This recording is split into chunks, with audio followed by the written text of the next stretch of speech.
సచివాలయ ఉద్యోగులకు వింత కష్టాలు. కుక్కల లెక్కింపు డ్యూటీ ఏంటి? సచివాలయ ఉద్యోగి అంటే ప్రజలకు సేవ చేసేవారా లేక వీధి కుక్కలను లెక్క పెట్టేవారా?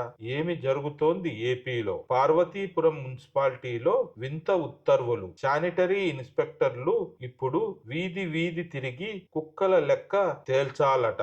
వీరు చదువుకున్న చదువుకు ఇస్తున్న గౌరవమా? మరోవైపు వంగర మండలంలో మహిళా పోలీసులకు శివరాత్రి వేళ రాత్రి 10 గంటల నుంచి ఉదయం 6 గంటల వరకు డ్యూటీలు వేశారు. రక్షణ కల్పించాల్సిన వారే రక్షణ లేని షిఫ్టుల్లో పనిచేయాలా అని బగ్గుమంటున్నారు. అసలే సర్వేల భారంతో సతమతమవుతుంటే ఇప్పుడు ఇలాంటి సంబంధం లేని పనులతో ఒత్తిడి పెంచుతున్నారు. వేధింపులు భరించలేక కొందరు ప్రాణాలు కూడా కోల్పోతున్నారంటే పరిస్థితి ఎంత దారుణంగా ఉందో అర్థం చేసుకోండి. పనులు చేయకపోతే చర్యలు తీసుకుంటామని కఠిన ఉత్తర్వులు. తమ సమస్యలు వినేవారే లేరా అని సచివాలయ సిబ్బంది ఆవేదన వ్యక్తం చేస్తున్నారు. ఉద్యోగులపై ఈ వింత డ్యూటీల భారంపై మీ స్పందన ఏంటి? కామెంట్ చేయండి. బాధితుల గొంతుకగా ఈ వీడియోను షేర్ చేయండి. మరిన్ని పొలిటికల్ అప్డేట్స్ కోసం మన ఛానల్ ను